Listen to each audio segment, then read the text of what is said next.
I've always said on the show that the bad part of eating fried foods is not that you fry something in home in fresh canola or coconut oil. That's not as bad.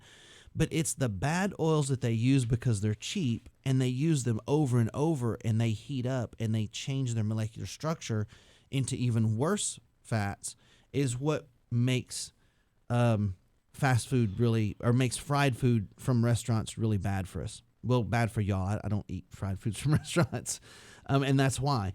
But cheap oils used over and over are really very inflammatory and disease-causing. And so, when was the last time you had a fried pork chop? Oh, it's been a long time. Yeah, I couldn't remember the last time. I talked to your mother at the Bryant Wellness Institute I remember that. in Broussard one day. Yeah, I secretly recorded her. I remember that. And she said, as a young boy, you ate all that food, that good stuff, that farm food. But now you don't do that. He hates me. He wants to move on. Let's move on. Well, but you know what? This is. We didn't know then what we know now. Right. And there's a lesson to this. I mean, look at you. I say this all the time. I don't know how long you've been doing the show, but look at you. I mean, Debbie Ray and I have looked at you most Wednesdays for a long time now, and to look at where you were and where you are now, and where your health is now, you're a guy who practices what he preaches, right? And so, amen to that, brother. Yeah, and I've learned a lot too. Over the last 5 or 10 years about this, and I'm continually learn. And I admire you for the willpower, because I see a chocolate donut and I'm going in. Yeah, there's some in the lobby. I know, and I already went in. Now, the other problem with cotton is that it has a tendency, cottonseed oil has a tendency to be very inflammatory and reactionary to our bodies. And many children can have a negative reaction to this oil. And, we sort of think of our kids like if they eat something and they don't develop a rash, they're probably not having a reaction to it. Yeah. But there's all kinds of other reactions kids can have to eating things. It can affect their brain, their concentration, their behavior. There's lots of negative reactions. We think of, the kid's allergic to peanuts, his throat swells shut. That's not the only kind of negative reaction that kids can have to food. It can affect behavior, mood, emotions, concentration. And I have some videos to where they take kids that have reactions to negative foods, and the child's perfectly fine, and then they give him an extract drop of one of these things that they're reactionary to, and it's like night and day.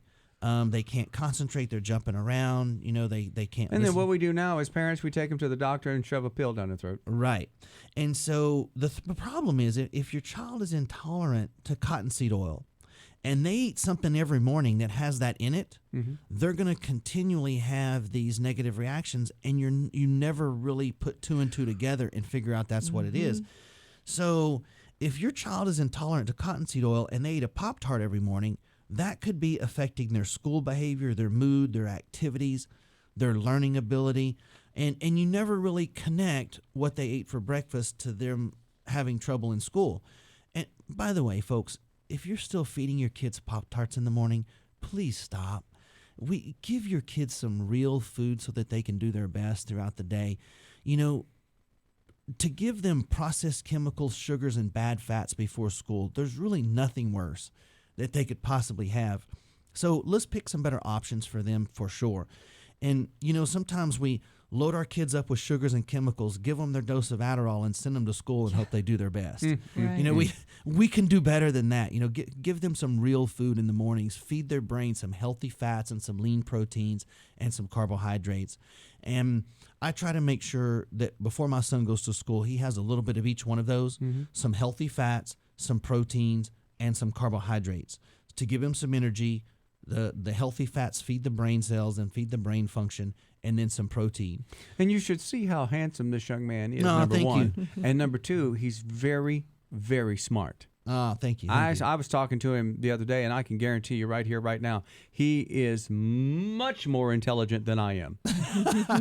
How old is he? He's 5. 5. Yeah.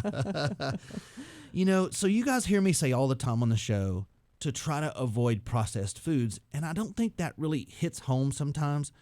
People don't really grasp that concept. They don't understand why. So the reason I brought up cottonseed oil today is I just want you to see how a little simple ingredient that you don't think anything about, we've read that 1,000 times, we don't think anything about it. It's oil, no big deal. but how that these processed foods can affect our health and our function. And I think that sometimes people, they hear processed foods are bad and it just sort of goes over their head, or they just sort of tune it out. But the reason that I brought up cottonseed oil is that I just want people to realize that every little ingredient that's in processed food usually has some kind of a negative impact on our bodies. And sometimes I'll have my patients do what we call our food calendar, which I'll say, go home and for 3 days or a week, write down everything you eat and drink so that I can kind of see what they may be reactionary to. Or I'll have them do this for their kids. You know, if their kid's a patient of mine, I'll say, go write down everything they eat for a week or for 5 days and bring it back and let's look at it. Sometimes there is zero real food on there for 5 days. Unreal. It's all processed. Unreal. From the time they wake up to the time they go to bed for an entire week, there's no actual real food on there. So what happens, we're literally eating empty calories, more empty calories than ever before, and starving our bodies of nutrition at the same time. So our bodies are void of nutrients and overeating all at the same time. And so our bodies have these cravings because we're short on nutrients, and your body has a natural tendency to want to eat if you're short of something and you're short of vitamins or minerals or nutrients. So we keep eating and eating and eating, but the food that we're eating is void of what we really need to be satisfied and to be full. Overfed and undernourished. That's exactly right. And during all this, Welcome to America. during all this, the big food companies are getting richer and richer. Americans are getting bigger and bigger. And We need to get smarter and smarter. exactly, getting things like diabetes and heart disease younger and younger. Diabetes used to be called adult onset diabetes. They had to change that because so many kids are getting it now. Now they call it type 2 diabetes. So Look at these big, beautiful hospitals that are being built. They look like resorts. Yeah, You know who's paying for all that, huh? Right, Us. So listen, we all need to turn this around because you don't want to rely on the current healthcare system to bail you out. The direction the healthcare system is going, we may have waiting lines to see a doctor. We may have, they may want to, put you on some sort of a pill to patch it up instead of doing surgery. I mean, the healthcare system is not headed in your best direction, I promise you. And so we all need to take a little bit more responsibility for our health now. And, that's what I do. My wellness program is designed to help you step by step turn your health around very easily and very methodically. This is what I do every day, help people that want to be healthy, but they really just don't know where to start. And so my program can show you the path to reaching your highest level of health in a really common sense, step-by-step manner. And all you have to really do is just follow it.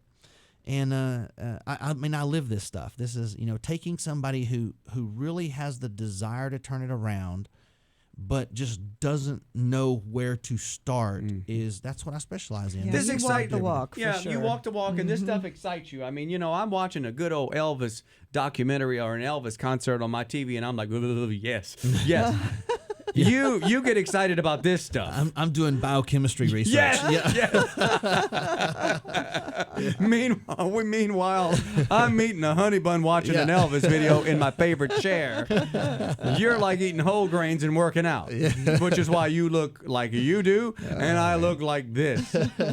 But cotton's for T-shirts, not for our food supply. Amen, brother. All right. Anything else, Doc? That's it, man. Thanks, guys. Follow us on Facebook. Bryant Wellness Institute, Wellness Wednesday on KTDY. Thanks.